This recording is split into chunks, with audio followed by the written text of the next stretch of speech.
Hello, this is Mish from Downtime Distractions with a first look review of Space Run Galaxy. So we define our first look review in a different category than a full review by a few caveats. Please check the description below for specific detail on those caveats. So what is Space Run Galaxy? It's a tower defense game, but I guess with an alternate concept in the main core gameplay mechanic. So instead of defending a lane or a static objective, you're in a spaceship flying through space, and you have to react in real time with micromanagement to the oncoming enemy threats as you traverse that space from point A to point B. Now there's many similarities between this game and a tower defense game, but as I said, this is more about defending your ship and your cargo. So this title is coming to Steam on the 18th of June. Release price will be $16.99 US or your regional equivalent. Developed by Passtech Games and published by Focus Home Interactive. I was given access to this title in a lockdown early state so that I could do a review, so thanks to the devs for that. Also bear that in mind, this review, as I said, is a first look, but also I was locked down with this version. I only had access to 1 out of 4 of the zones. But in saying that, that was still 7 hours worth of game time, so I can safely say I'm quite familiar with this title. So previous titles from Passtech Games. Funny enough, it was Space Run. So this title here, Space Run Galaxy, is in fact the sequel to Space Run. So Space Run, it received an overwhelmingly positive response from the Steam community. But of course, that game had its flaws. Now I have to admit here, I never played Space Run the original. But what I have done is I've combed the Steam forums, and I've checked out probably most of the negative reviews on Space Run from the Steam page, and I've correlated all the common issues and gripes that I can see, just to see if they've possibly improved or resolved them with this new title. Okay, so these are the main points that I got from those locations. So first one will be micromanagement isn't fun. It's clunky and hard to use. For me, the micromanagement in this game was fun. And comparing it to the old system, I think it is a bit easier to use. It's a bit more intuitive to what you're trying to do. But I think the main point probably from this comes from the whole comparison to this to a tower defense game, where in a tower defense game, a normal run-of-the-mill tower defense game, you would plan your moves, you would lay out your towers, and then you would say start. And you would be able to have a few abilities that you use, but for the most part you sit back and watch and make sure you actually worked. And then obviously you generally kind of react as well a little bit, but for the most part you set it and you forget it. This game is not like that. This game is very reactive and heavy micromanagement consistently, and things are going to come at you from different angles, and you have to move your towers around, the ones that you can, and also you're going to have to build and also change and repair. So it's, as I say, it's very reactive micromanagement. Which kind of leads me on to the second point as well, which was massive. How many people wanted this? It was insane. So a tactical pause. So there still is no tactical pause with this game. Whilst I know many people will get upset by this, it seems more of a developer's choice, and I respect their opinion not to implement this feature as well, as it is really their choice around their game and how they want it to feel and how they want it to be. Does this game need a tactical pause? For some people they'll say definitely, and I fully understand why. I didn't feel it needed it though, but in saying that, I'm a really micromanager freak, and I really enjoy that micromanagement of RTS games and tower defense games. But I think this really kind of takes us back to that point of how reactive and heavy on the micromanagement this game is. If you're wanting a normal standard tower defense game, this is probably not the game for you. And if that's what you're after, I'd advise going to another game. Okay, another point here would be checkpoints. Each mission took me only about 6 to 8 minutes, I think, and we don't have any checkpoints. And that's still the case here, as it was in the original game. Once again, I felt this was a design choice, and in the first zone, I don't think it was necessary. I admit it's very annoying dying right towards the end, so you've wasted all that time. But at some point, games need a difficulty, and that lack of checkpoint gives a higher level of difficulty with this game. So if everything was checkpointed, it would be kind of pointless, right? So I think they've got the level right here. I don't think checkpoints are worthwhile. So probably the last point, which is just a couple of little points combined. So people mentioned tedious. repetitive mission types, no replayability, too short, and no plot.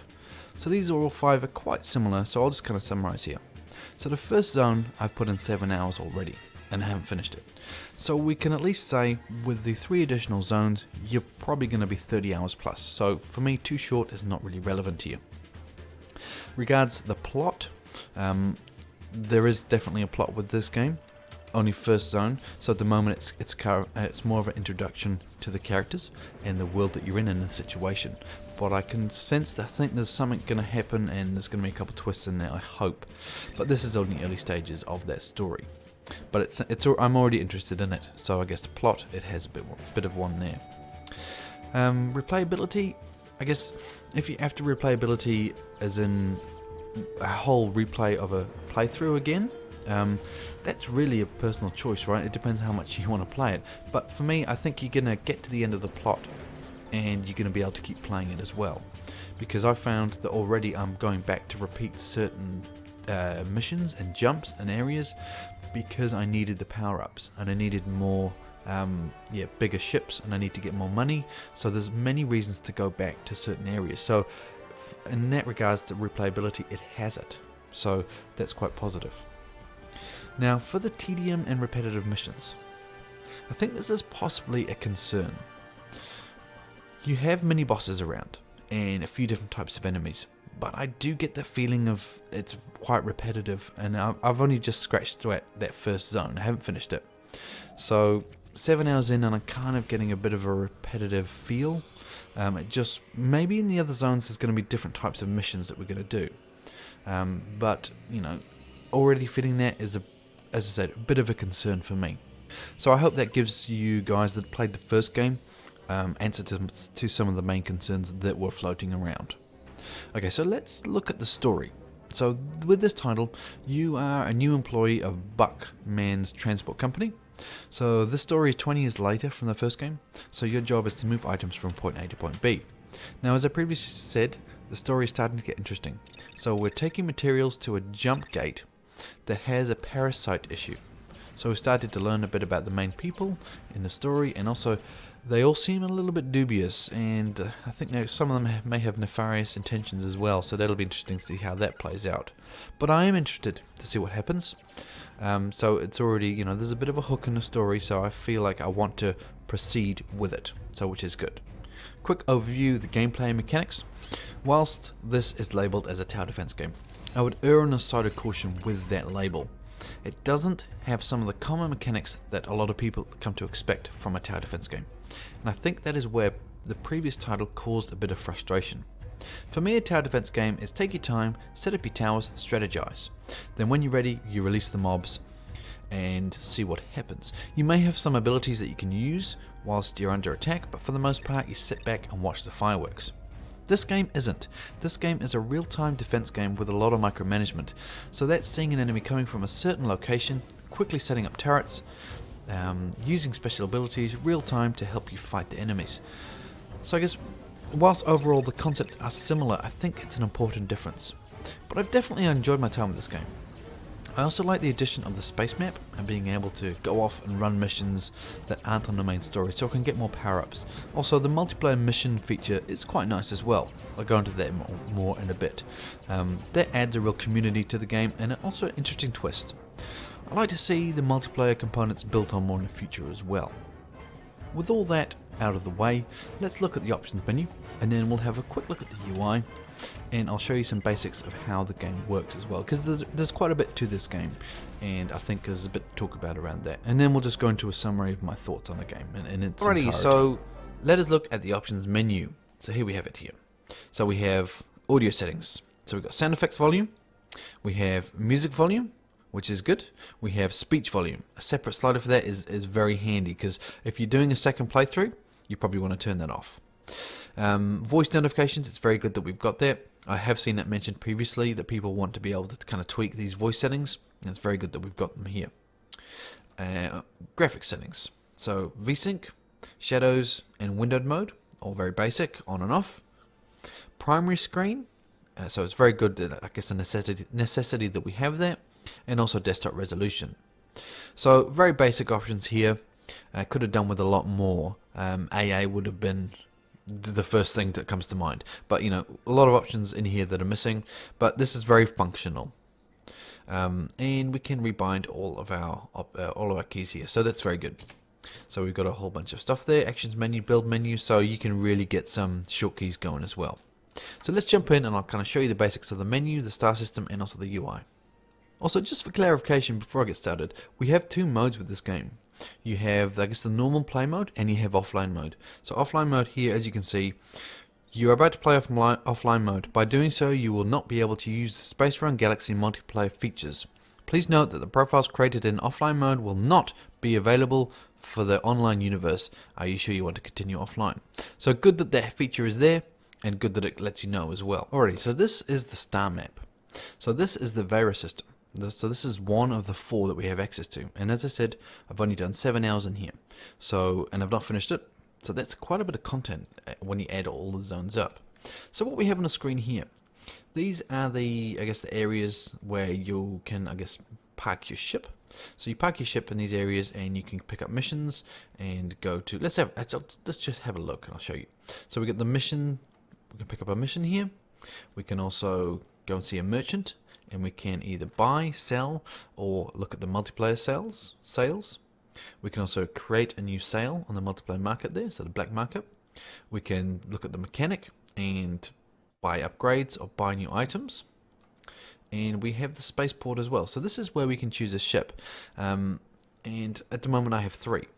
So I can choose my different type of ship, and also you can add cells to make them bigger. This one is nearly maxed out at the moment. I've just got 1 left and it'll be completed. I guess top left here before I get started is just my avatar and my level and my currency as well. Space bucks. Not a lot of space bucks at the moment. So we need to do a mission to, get more resources and get some money. So let's select this one here. So he wants us to go to that location. So we're going to need to, instead of jumping right across there, we can't. You need to follow these lines. So I'll follow this line across to here, Station K, 2001. So instead of, because normally you'd kind of hit the arrow there and go run, but you obviously can't because I need to do a manual process here of going down here. So if you want, you can fast travel, but that's not going to take you cargo. To move your cargo, you've got to do a run, and you've got to put the cargo on your ship. So this cargo is pretty small. You do get some pretty big cargo floating around. Some of the cargo as well has different aspects. So this one, when taking damage, adjacent constructions will suffer 15 damage per second for 5 seconds as well. So that's interesting. So if this starts getting hammered, everything around it's going to get damaged as well. So sometimes it pays to split them up. It makes you come up with other ideas to how to approach things. So here as well, sometimes we have resources which we can move around. So if you want to transport your resources at the same time as you're moving cargo, you can. But I have no resources at this location.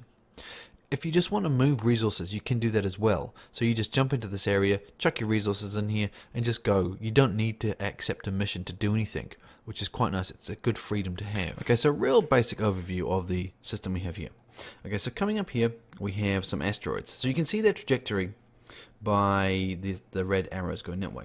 So what we'll do is we'll chuck down a turret to take that out. So whenever you destroy something, you get rewarded by destroying it with hex nuts. And hex nuts is what you need to purchase these items. So you can see here, this is my amount of hex nuts.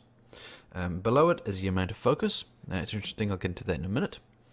But the basics of what's going on are just, defending yourself from space items and space enemies. So when we destroy these asteroids, they drop hex nuts, which is obviously, you need to mouse over them to pick them up, which is a bit mobile-esque, but it's not too bad. I don't mind it, but some people might have a bit of a problem with it.